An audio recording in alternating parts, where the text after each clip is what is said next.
ពុកម៉ែបងប្អូនដែលកំពុងលើឈាមសូមមើលវីដេអូនេះកុំខានឲ្យសោះខ្ញុំកណាត់ចំបាទសូមប្រាប់ថ្លែងគុំកណាត់គុណចាស់គ្រប់អង្គជំរាបសួរដល់មហាជនពុកម៉ែតាយាយទាំងអស់ថ្ងៃនេះខ្ញុំកណាត់ចំបាទអត់មកចេញវីដេអូដើម្បីបរៀនមុនគេថ្ងៃទេគាត់ថាចែករំលែកនៅវិធីសាស្ត្រនៃការធ្វើឲ្យឈាមដែលកំពុងលើសយើងលើឈាមហៅថាជំងឺលើសឈាមហ្នឹងឲ្យវាថយចុះលឿនថយចុះទីអ្នកខ្លះគាត់លើសដល់20ឬក៏18 19 15អញ្ចឹងទៅអញ្ចឹងពិសាតែ2 3ដងទេតែ3ដងទេគឺថយចុះមកសំ12 11វិញធម្មតាវិញហើយខ្ញុំអត់លក់ទេណាបញ្ជាក់ឲ្យមិនខ្ញុំលក់ទេគឺឆ្នាំហ្នឹងរកបានស្រួលចិត្តចិត្តបងប្អូនទេអញ្ចឹងហើយក៏បញ្ជាក់មួយទៀតមិនមែនថាឲ្យធ្វើតាមវិធីសាស្ត្រហ្នឹងហើយមិនពិសាឆ្នាំពេទ្យមិនស្ដាប់ពេទ្យអីអត់ទេខ្ញុំអត់និយាយអញ្ចឹងទេអញ្ចឹងបងប្អូនពិសាពេទ្យពិសាពេទ្យបងប្អូនពិសាឆ្នាំពេទ្យអីធម្មតាទៅតែយើងធ្វើវិធីសាស្ត្រនេះមកបែបផ្សេងទៀតព្រោះអានេះវាអត់មានប្រឆាំងជាមួយឆ្នាំពេទ្យអីទេយើងហូបជាមួយគ្នាទៅធម្មតាព្រោះរបស់ដែលយើងហូបរាល់ថ្ងៃទេអញ្ចឹងទី1គឺម្អមណាម្អមយើងស្រស់ណាម្អមស្រស់ម្អមនៅផ្សារក៏ដោយម្អមនៅស្រែក៏ដោយព្រោះអ្នកនៅពេញនៅអីគាត់អត់មានម្អមស្រែទេក៏មានម្អមផ្សារអញ្ចឹងទៅហើយជាមួយនឹងទឹកដូងយើងដូងធម្មតានឹងមកផ្លែមក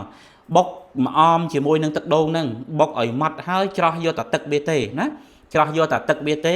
ហើយយកពិសា3ថ្ងៃមួយថ្ងៃម្ដងឯណាពិសា3ថ្ងៃ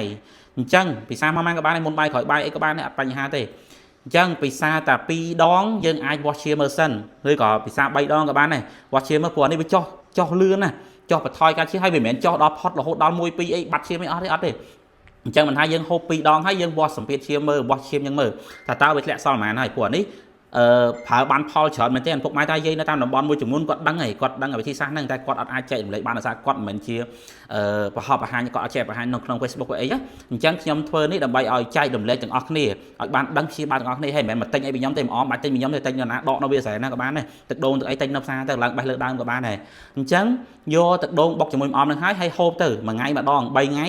ចឹងយើងយកទៅវាស់សម្ពាធឈាមមើលទៅតើវាចុះហើយប្រហែលព្រោះមានពុកម៉ែបងប្អូនតាយាយគាត់ធ្វើឲ្យបានផលច្រើនណាស់បានផលចឹងព្រោះតាយើងឡើងឈាមខ្លាំងដួលអីទៅវាឲ្យធ្វើឲ្យពិការស្លាប់អីមួយចំហៀងខ្លួនអីទៅពិបាកព្រោះអត្រាអ្នកលើសឈាមនឹងច្រើនមែនទែនបច្ចុប្បន្នណាច្រើនណាស់ចឹងធ្វើតាមវិធីសាស្ត្រនេះទៅវាអត់មានប្រឆាំងជាមួយឆ្នាំពេទ្យអីទេយើងហូបឆ្នាំពេទ្យក៏ហូបទៅតែយើងសាកធ្វើវិធីសាស្ត្រនេះមួយបែបតូចផ្សេងមួយទៀតដើម្បីឲ្យ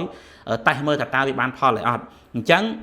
សរុបសេចក្តីមកម្អមបុកជាមួយទឹកដូងណាហូប3ពេល3ថ្ងៃកុំហូបមួយថ្ងៃ2ដងហូបមួយថ្ងៃម្ដងបានហើយអញ្ចឹងសាកធ្វើទាំងអស់គ្នាហើយវិធីសាស្ត្រហ្នឹងគឺមានតែប៉ុណ្្នឹងឯងអញ្ចឹងខ្ញុំកណាស់ចំបាទសូមអ្នកមាសការក្រាបថ្វាយបង្គំលានិងជម្រាបលាសង្ឃឹមថាបានផលទាំងអស់គ្នា